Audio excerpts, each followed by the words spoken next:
வணக்கம். வின் செய்திகளுக்காக நான் சுதர்சன் செல்வராஜ். விரிவான செய்திகளை பார்ப்பதற்கு முன் இந்த நேரத்திற்கான தலைப்புச் செய்திகளை பார்க்கலாம்.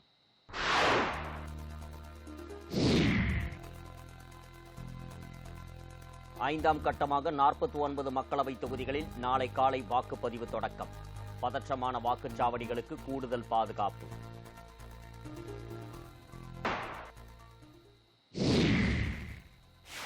மாவோயிஸ்டுகளின் மொழியில் பேசுகிறார் பட்டத்து இளவரசர் ராகுல் காந்தி. ஜார்க்கண்ட் பிரச்சாரத்தில்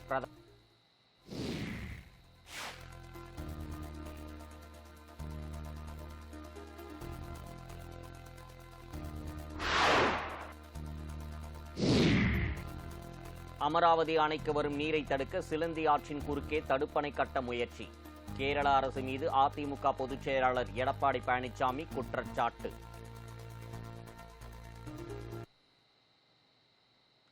இனி விரிவான செய்திகள். ஐந்தாம் கட்ட தேர்தல் நடைபெறும் 49 மக்களவைத் தொகுதிகளில் நாளை காலை வாக்குப்பதிவு தொடங்குகிறது. நாடு முழுவதும் 7 கட்டங்களாக மக்களவைத் தேர்தல் நடைபெற்று வருகிறது. இதன்படி கடந்த ஏப்ரல் 19, 26, மே 7, 13 ஆகிய தேதிகளில் 4 கட்டங்களாக வாக்குப்பதிவு நடைபெற்றது. ஐந்தாம் கட்டமாக நாளை 49 மக்களவைத் தொகுதிகளுக்கு தேர்தல் நடைபெறுகிறது. இதன்படி உத்தரப்பிரதேசத்தில் 14, மகாராஷ்டிராவில் 13, மேற்கு வங்கத்தில் 7, பீகாரில் 5, ஒடிசாவில் 5, ஜார்க்கண்டில் 3, ஜம்மு காஷ்மீரில் 1, லடாக்கில் 1 ஆகிய தொகுதிகளில் வாக்குப்பதிவு நடைபெறுகிறது. ஐந்தாம் கட்ட தேர்தலில் மொத்தம் 695 வேட்பாளர்கள் போட்டியிடுகின்றனர். ஐந்தாம் கட்ட தேர்தலில் உத்தரப்பிரதேசத்தின் ரேபரேலி தொகுதியில் காங்கிரஸ் கட்சியின் மூத்த தலைவர் ராகுல் காந்தி, அமேதி தொகுதியில் மத்திய அமைச்சர் ஸ்மிருதி இரானி, லக்னோ தொகுதியில் மத்திய அமைச்சர் ராஜ்நாத் சிங் ஆகியோர் போட்டியிடுகின்றனர். மும்பை வடக்கு தொகுதியில் பாஜக சார்பில் மத்திய அமைச்சர் பியூஷ் கோயல் போட்டியிடுகிறார். ஐந்தாம் கட்ட தேர்தல் நடைபெறும் 49 மக்களவைத் தொகுதிகளில் சனிக்கிழமை மாலையுடன் பிரச்சாரம் நிறைவடைந்தது. இறுதிக்கட்ட பரப்புரையில் பிரதமர் மோடி உள்ளிட்ட அரசியல் கட்சித் தலைவர்கள் ஈடுபட்டனர். இதனைத் தொடர்ந்து நாளை வாக்குப்பதிவு நடைபெறுகிறது. இதற்கான ஏற்பாடுகள் அனைத்தும் தயார் நிலையில் உள்ளதாக தேர்தல் ஆணையம் தெரிவித்துள்ளது. வாக்காளர்கள் அச்சமின்றி வாக்களிக்கும் வகையில் மாநில காவல்துறையினருடன் இணைந்து துணை ராணுவ படையினர் பாதுகாப்பு பணியில் ஈடுபடுத்தப்பட்டுள்ளனர். பதற்றமான வாக்குச்சாவடிகள் அடையாளம் காணப்பட்டு கூடுதல் பாதுகாப்பு ஏற்பாடுகள் செய்யப்பட்டுள்ளன. திரிணாமுல் காங்கிரசும் காங்கிரஸ் கட்சியும் ஒரு நாணயத்தின் இரு பக்கங்கள் என்று பிரதமர் மோடி விமர்சனம் செய்துள்ளார். மேற்குவங்க மாநிலம் புருலியாவில் பாஜக சார்பில் நடைபெற்ற தேர்தல் பிரச்சார பொதுக்கூட்டத்தில் உரையாற்றிய பிரதமர் நரேந்திர மோடி, திரிணாமுல் காங்கிரஸ் கட்சி தாய், நிலம், மக்கள் என முழக்கங்களை கொடுத்தாலும் அவர்களை பாதுகாக்க எதுவும் செய்யவில்லை என்றார். சந்தேஷ்காலி சம்பவம் வங்காள பெண்களை உலுக்கிவிட்டது எனவும், ஷேக் ஷாஜகானை காக்க SC ST பெண்களை திரிணாமுல் காங்கிரஸ் மனிதாபிமானமற்றதாக்கி உள்ளது என்றும் அவர் சாடினார். வங்காள பெண்கள் திரிணாமுல் காங்கிரஸ் மீது நம்பிக்கை இழந்துவிட்டனர் எனவும், சந்தேஷ்காலியில் நடந்த பாவம் ஒட்டுமொத்த வங்காள சகோதரிகளையும் சிந்திக்க வைத்துள்ளதாகவும் அவர் குறிப்பிட்டார். அம்பேத்கர் ஒரு நபரின் நம்பிக்கையின் அடிப்படையில் இடஒதுக்கீடு வழங்குவதை எதிர்த்ததை சுட்டிக்காட்டிய பிரதமர் மோடி, ஆனால் இப்போது இந்தியா கூட்டணி மத அடிப்படையில் இடஒதுக்கீடு வழங்க விரும்புவதாக விமர்சித்தார். கர்நாடகாவில் காங்கிரஸ் OBC இடஒதுக்கீட்டை முஸ்லிம்களுக்கு அளித்தது எனவும், திரிணாமுல் காங்கிரஸ் கட்சியும் ஒரு நாணயத்தின் இரு பக்கங்கள் எனவும் அவர் குறிப்பிட்டார். காங்கிரஸ் தலைவர்களின் வீடுகளில் ஏராளமான பணம் சிக்கி உள்ளது எனவும், அதேபோல் திரிணாமுல் காங்கிரஸ் தலைவர்களிடம் பணம் மூட்டைகள் உள்ளதாகவும் பிரதமர் மோடி குற்றம் சாட்டினார்.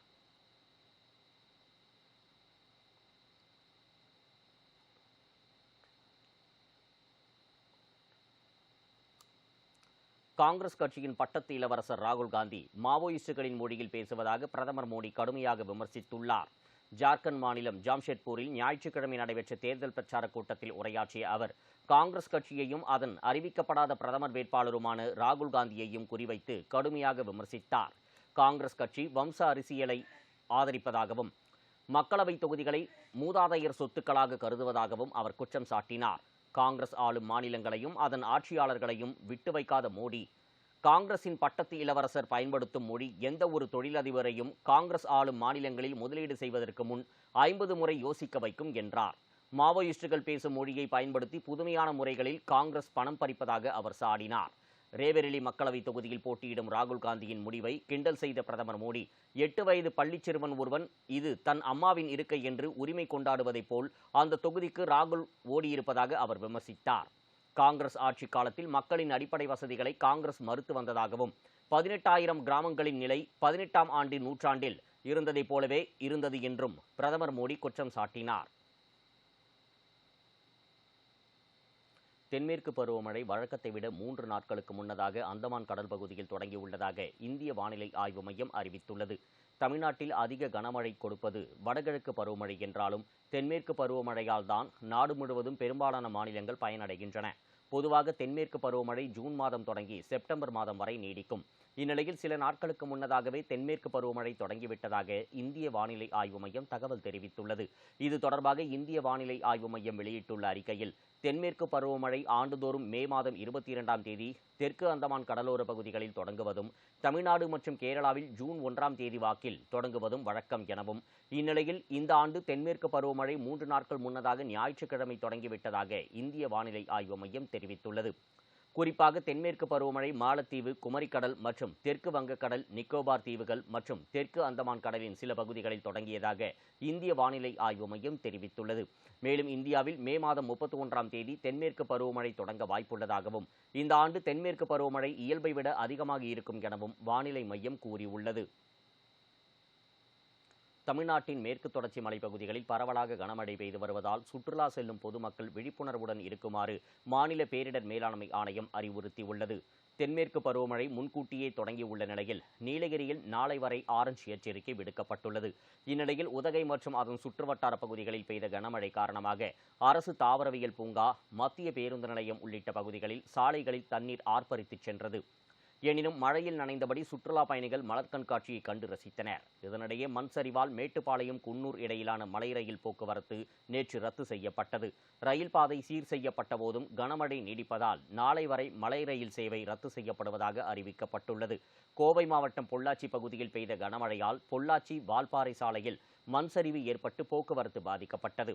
இதனைத் தொடர்ந்து கனமழையால் பாதிக்கப்பட்ட பகுதிகளை சீரமைக்க சென்னையிலிருந்து நீலகிரிக்கு 80 பேர் கொண்ட மாநில பேரிடர் படையினர் சென்றனர்.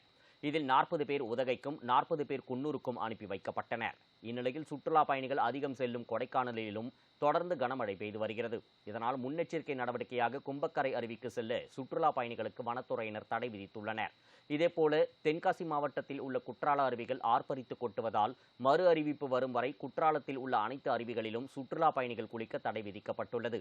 விருதுநகர் மாவட்டத்தில் 3 நாட்களுக்கு மழை நீடிக்கும் என்பதால் அம்மாவட்ட மக்களுக்கு குறுஞ்செய்தி மூலம் பேரிடர் மேலாண்மை ஆணையம் எச்சரிக்கை விடுத்துள்ளது. நெல்லை மாவட்டத்தில் மழை தொடர்வதால் மணிமுத்தாறு அருவி, தலையணை, மாஞ்சோலை, நம்பிக்கோவில் உள்ளிட்ட பகுதிகளுக்கு செல்ல வனத்துறை தடை விதித்துள்ளனர். ஆம் ஆத்மி மாநிலங்களவை உறுப்பினர் சுவாதி மாலிவால் தாக்கப்பட்ட வழக்கில் டெல்லி முதலமைச்சர் அரவிந்த் கெஜ்ரிவால் வீட்டில் இருந்து சிசிடிவி, டிவிஆர் ஆகியவற்றை டெல்லி போலீசார் பறிமுதல் செய்துள்ளனர். ஆம் ஆத்மி கட்சியின் மாநிலங்களவை உறுப்பினர் சுவாதி மாலிவால் கடந்த 13ஆம் தேதி முதலமைச்சர் கெஜ்ரிவாலை சந்திக்க அவரது இல்லத்திற்கு சென்றுள்ளார். அப்போது முதலமைச்சரின் உதவியாளரான பிபவ்குமார் தன்னை தாக்கியதாக டெல்லி போலீசில் சுவாதி மாலிவால் புகார் அளித்தார். அதன் பேரில் போலீசார் வழக்கு பதிவு செய்து பிபவ்குமாரை சனிக்கிழமை கைது செய்தனர். இதற்கிடையே இந்த விவகாரத்தில் சுவாதி மாலிவால் தன் மீது பொய் புகார் அளித்துள்ளதாகவும், அவர் முதலமைச்சரை சந்திக்க அனுமதி பெறாததால் அவருக்கு அனுமதி மறுக்கப்பட்டதாகவும் பிபவ்குமாரும் டெல்லி போலீசில் ஏற்கனவே பதில் புகார் அளித்துள்ளார். இந்நிலையில் முதலமைச்சர் இல்லத்தில் இருந்த கண்காணிப்பு கேமராக்களில் இந்த விவகாரம் தொடர்பாக பதிவான 2 காணொளிகளை ஆம் ஆத்மி கட்சி வெளியிட்டது. முதல் வீடியோவில் சுவாதி மாலிவாலுக்கும் பிபவ்குமார் உள்ளிட்ட முதல்வர் இல்ல பாதுகாவலர்களுக்கும் இடையே நிகழ்ந்த உரையாடலும், 2வது வீடியோவில் சுவாதி மாலிவாலை முதல்வர் இல்லத்திலிருந்து பெண் பாதுகாவலர்கள் வாயில் வரை அழைத்துச் சென்று வெளியே விடும் காட்சிகளும் பதிவாகியிருந்தன. இந்த காட்சிகளில் சுவாதி மாலிவால் புகாரில் குறிப்பிட்டது போன்ற தாக்குதல் காட்சிகள் எதுவும் இல்லை.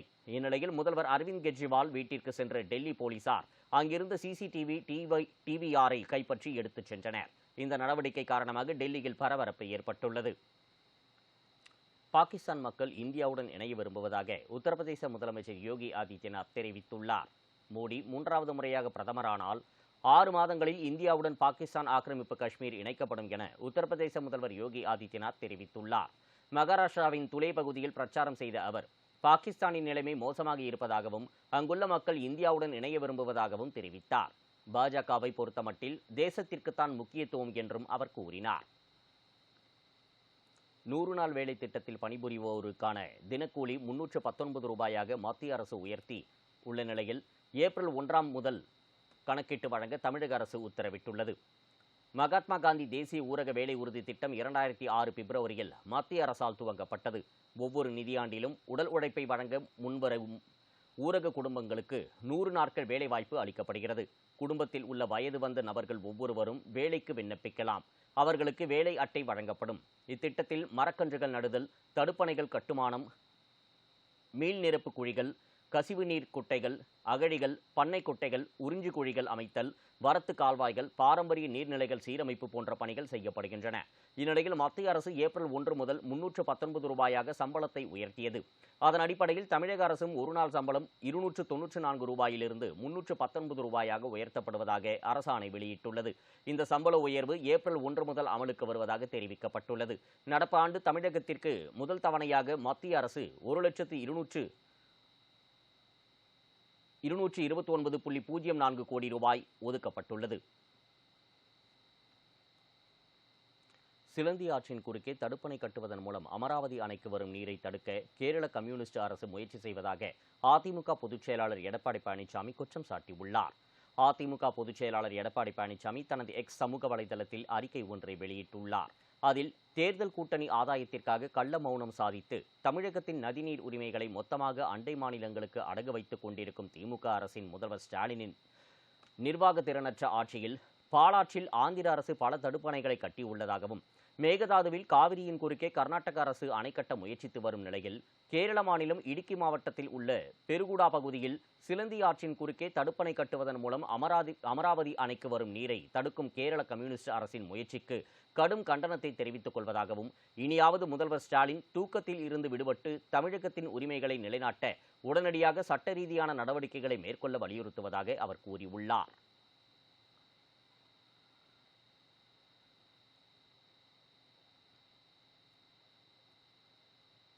பெங்களூரு விமான நிலையத்தில் 185 பேருடன் புறப்பட்ட ஏர் இந்தியா எக்ஸ்பிரஸ் விமானம் திடீரென தீப்பிடித்தது. பயணிகள் அனைவரும் பத்திரமாக மீட்கப்பட்டனர்.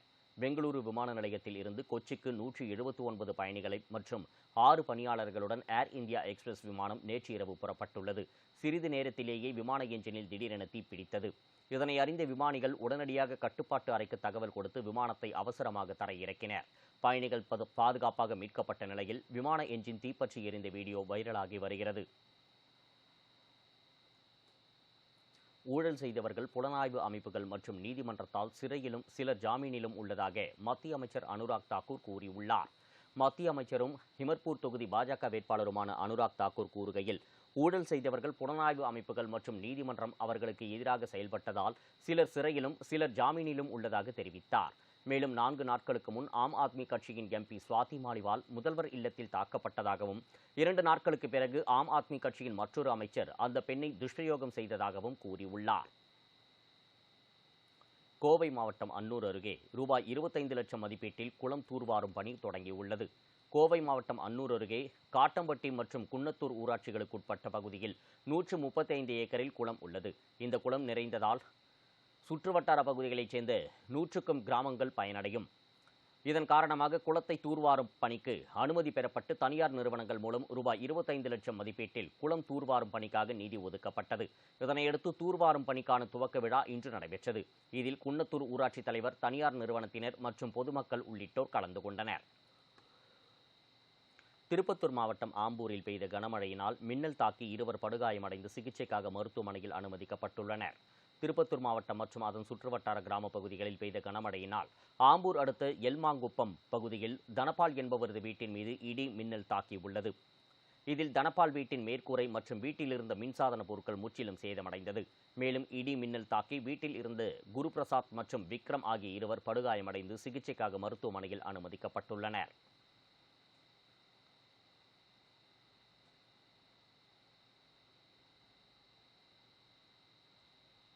பாகிஸ்தான் மக்கள் இந்தியாவுடன் இணைய விரும்புவதாக உத்தரப்பிரதேச முதலமைச்சர் யோகி ஆதித்யநாத் தெரிவித்துள்ளார்.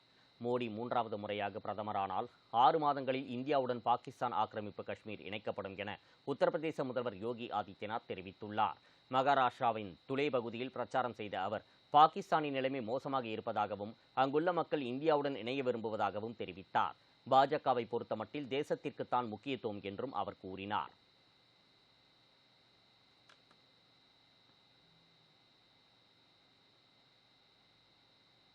கோவை மாவட்டம் அன்னூர் அருகே பாஜக பிரமுகர் வீட்டில் ரூபாய் 1.50 கோடி கொள்ளையடிக்கப்பட்ட வழக்கில் போலீசார் கொள்ளையர்களை தீவிரமாக தேடி வருகின்றனர். கோவை மாவட்டம் அன்னூர் அடுத்து சொக்கம்பாளையத்தில் பாஜக பிரமுகரான விஜயகுமார் என்பவரது வீட்டில் புகுந்து மர்ம நபர்கள் ரூபாய் 1.50 கோடி ரொக்கம் மற்றும் 9 சவரன் தங்க நகைகள் ஆகியவற்றை கொள்ளையடித்து சென்றுள்ளனர். இதுகுறித்து விஜயகுமார் போலீசாரிடம் புகார் அளித்தார். புகாரின் பேரில் போலீசார் வழக்கு பதிவு செய்து திருட்டில் ஈடுபட்ட நபர்களை தீவிரமாக தேடி வருகின்றனர். நாகப்பட்டினத்தில் உள்ள பிரசித்தி பெற்ற நெல்லுக்கடை மாரியம்மன் திருக்கோவிலில் பால் காவடி, அழகு காவடி எடுத்து பக்தர்கள் தங்களது நேர்த்திக் கடனை செலுத்தினர். புகழ்பெற்ற நாகப்பட்டினம் நெல்லுக்கடை மாரியம்மன் கோவிலில் வைகாசி பெருவிழாவை முன்னிட்டு பல்வேறு பகுதிகளிலிருந்து பால் காவடி, அழகு காவடி எடுத்து வந்து பக்தர்கள் தங்களது நேர்த்திக் கடனை செலுத்தி வருகின்றனர். அதன்படி அங்கு திரௌபதி அம்மன் ஆலயத்திலிருந்து மேளதாளங்கள் முழங்க பாடல் பாடியவாறு சுமார் 2 கிலோமீட்டர் தூரம் ஊர்வலமாக வந்து அம்மனுக்கு நேர்த்திக் கடன் செலுத்தினர். அதனைத் தொடர்ந்து மகா தீபாராதனை காண்பிக்கப்பட்டது. இதில் திரளான பக்தர்கள் கலந்து கொண்டு சுவாமி தரிசனம் செய்தனர்.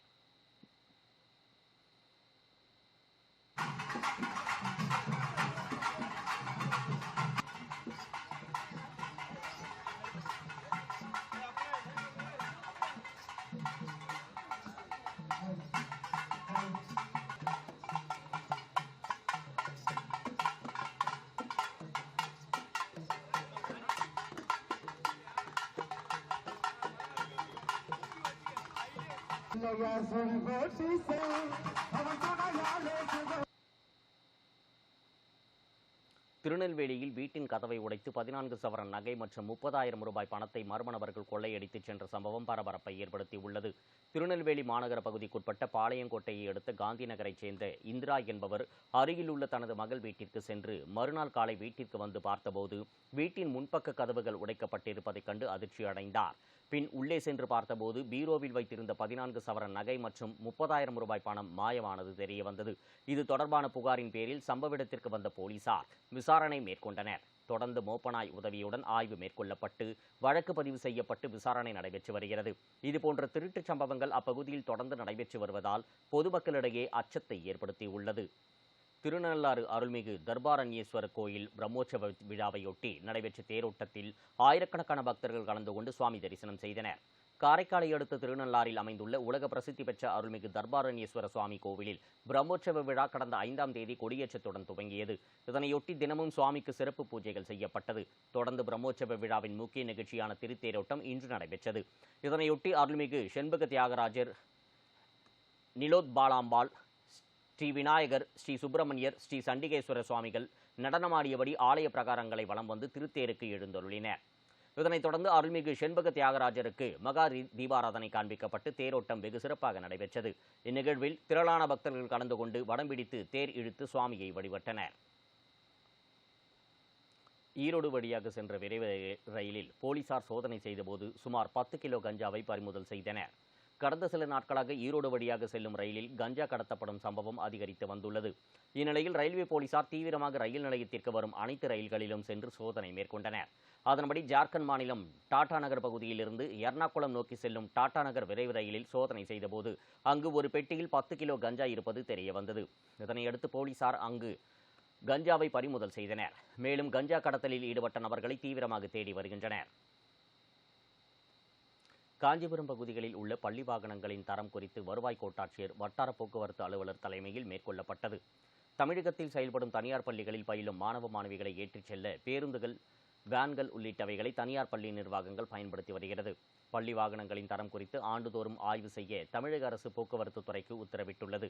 அதன்படி காஞ்சிபுரம் வட்டார போக்குவரத்து எல்லைக்கு உட்பட்ட காஞ்சிபுரம், வாலாஜாபாத், உத்தரமேரூர் உள்ளிட்ட பகுதிகளில் செயல்படும் 45 தனியார் பள்ளிகளின் 307 பேருந்துகள் மற்றும் வேன்களை ஆய்வு செய்யும் சிறப்பு முகாம் காஞ்சிபுரம் அடுத்த வெள்ளைகேட் பகுதியில் உள்ள தனியார் பள்ளி வளாகத்தில் உள்ள மைதானத்தில் நடைபெற்றது. காஞ்சிபுரம் வருவாய் கோட்டாட்சியர் கலைவாணி மற்றும் வட்டார போக்குவரத்து அலுவலர் தினகரன் தலைமையிலும் மோட்டார் வாகன ஆய்வாளர் பன்னீர்செல்வம் முன்னிலையிலும் நடைபெற்ற இந்த பள்ளி வாகனங்கள் சிறப்பு ஆய்வு முகாமில் தனியார் பள்ளி வாகனங்களில் உள்ள இருக்கைகள், அவசர உதவி கதவுகள், முதலுதவி பெட்டிகள், வேக கட்டுப்பாட்டு கருவி, தீயணைப்பு கருவிகள் உள்ளிட்டவை குறித்து போக்குவரத்து துறை, பள்ளிக்கல்வித்துறை, தீயணைப்புத்துறை உள்ளிட்ட பல்வேறு துறை சார்ந்த அதிகாரிகள் மற்றும் குழுவினர் நேரில் பார்வையிட்டு ஆய்வு மேற்கொண்டனர். சிங்கப்பூரில் கொரோனா தொற்று மீண்டும் அதிகரித்து வருவதை அடுத்து மக்கள் முகக்கவசம் அணிய அறிவுறுத்தப்பட்டுள்ளது. தென்கிழக்கு ஆசிய நாடான சிங்கப்பூரில் கடந்த சில நாட்களாக கொரோனா தொற்றால் பாதிக்கப்படுவோரின் எண்ணிக்கை அதிகரித்து வருகிறது. இங்கு கடந்த 7 நாட்களில் மட்டும் 25,900 பேருக்கு கொரோனா பாதிப்பு ஏற்பட்டுள்ளது. தினமும் சராசரியாக 250 பேர் கொரோனாவால் பாதிக்கப்பட்டு வருவதாக கூறப்படுகிறது. மேலும் அடுத்த 2 அல்லது 4 வாரங்களில் கொரோனா பாதிப்பு மேலும் அதிகரிக்கலாம். இந்த காலத்தில் கவனமாக இருக்க வேண்டியது அவசியம். 60 வயதிற்கு மேற்பட்டோர், நோய் எதிர்ப்பு சக்தி குறைவாக உள்ளோர், கடந்த 12 மாதங்களில் பூஸ்டர் தடுப்பூசி போட்டுக் கொள்ளவில்லை என்றால் உடனடியாக போட்டுக்கொள்ள அறிவுறுத்தப்பட்டுள்ளன.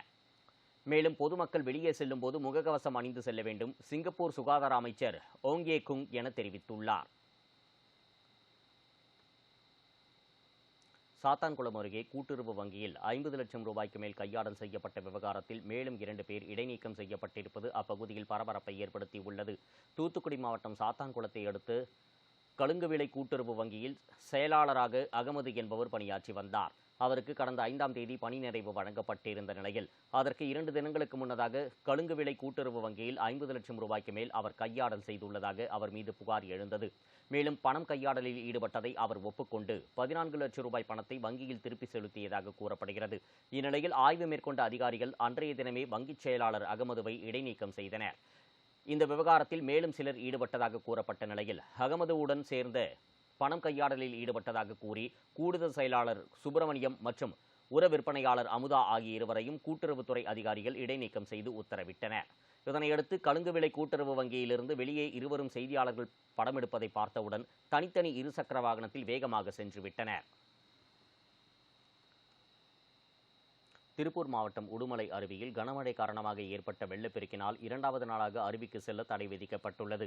திருப்பூர் மாவட்டம் உடுமலை மேற்கு தொடர்ச்சி மலைப்பகுதியில் பெய்து வரும் கனமழை காரணமாக திருமூர்த்திமலை பஞ்சலிங்க அருவியில் கடுமையான வெள்ளப்பெருக்கு ஏற்பட்டுள்ளது. பாலாற்றில் காட்டாற்று வெள்ளம் கரைபுரண்டு ஓடுவதால் திருமூர்த்திமலை அமனலிங்கேஸ்வரர் கோவில் மீண்டும் வெள்ளத்தால் சூழ்ந்துள்ளது. இதன் காரணமாக அமனலிங்கேஸ்வரர் கோவிலில் சுவாமி தரிசனம் செய்ய வந்த பக்தர்கள் அனைவரும் உடனடியாக வெளியேற்றப்பட்டதால் பெரும் அசம்பாவிதம் தவிர்க்கப்பட்டது. இதேபோல் அருவியில் அதிக அளவில் சுற்றுலா பயணிகள் குளித்து மகிழ்ந்த நிலையில் மாலை அனைவரும் வெளியேற்றப்பட்டனர். மேலும் அருவியில் ஏற்பட்ட திடீர் வெள்ளப்பெருக்கு காரணமாக பொதுமக்கள் மற்றும் சுற்றுலா பயணிகள் செல்ல தடை விதிக்கப்பட்டுள்ளது.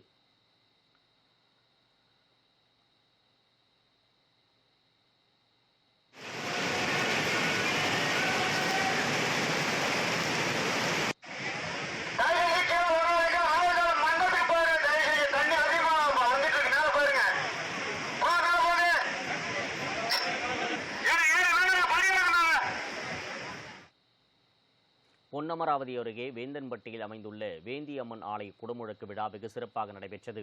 புதுக்கோட்டை மாவட்டம் பொன்னமராவதியை அடுத்த வேந்தன்பட்டியில் அமைந்துள்ள வேந்தியம்மன் கோவிலில் நடைபெற்று வந்த திருப்பணிகள் நிறைவு பெற்றதைத் தொடர்ந்து ஆலய குடமுழுக்கு விழா வெகு விமர்சையாக நடைபெற்றது. இதனையொட்டி யாகசாலையில் வைத்து பூஜிக்கப்பட்ட புனித நீர் கலசங்கள் மங்கள இசை முழங்க ஊர்வலமாக எடுத்துச் செல்லப்பட்டு கோயில் விமானத்திலிருந்து கலசங்களுக்கு நன்னீராட்டு நடைபெற்றது. இந்த விழாவில் வேந்தன்பட்டி, மேலைச்சிவலபுரி மற்றும் அதனை சுற்றியுள்ள ஊர்களைச் சேர்ந்த 100க்கும் மேற்பட்ட பக்தர்கள் கலந்து கொண்டு சுவாமி தரிசனம் செய்தனர். இதேபோல் நாகப்பட்டினம் மாவட்டம் நாகூர் சின்னக்கடை தெரு பகுதியில் அமைந்துள்ள பழமை வாய்ந்த அருள்மிகு சியாமலாதேவி அம்மன் ஆலயத்தில் குடமுழுக்கு விழா நடைபெற்றது. இதனையொட்டி புனித நீர் கலசங்கள் மேளதாளங்கள் முழங்க ஊர்வலமாக எடுத்து செல்லப்பட்டு கோபுர கலசங்களுக்கு நன்னீராட்டு நடைபெற்றது. பின்னர் புனித நீர் பக்தர்கள் மீது தெளிக்கப்பட்டது. இதனைத் தொடர்ந்து அம்மனுக்கு சிறப்பு அபிஷேகம் செய்யப்பட்டு மகா தீபாராதனை காண்பிக்கப்பட்டது. இதில் சுற்றுவட்டார பகுதிகளைச் சேர்ந்த திரளான பக்தர்கள் பங்கேற்று சுவாமி தரிசனம் செய்தனர். இத்துடன் செய்திகள் நிறைவடைந்தது. செய்திகளின் அனைத்து பரிமாணங்களை முழுமையாக தெரிந்து கொள்ள இணைந்திருங்கள் வின் நியூஸ் தொலைக்காட்சியோடு. இது வின் நியூஸ், உங்களுக்காக உங்களுடன். வணக்கம்.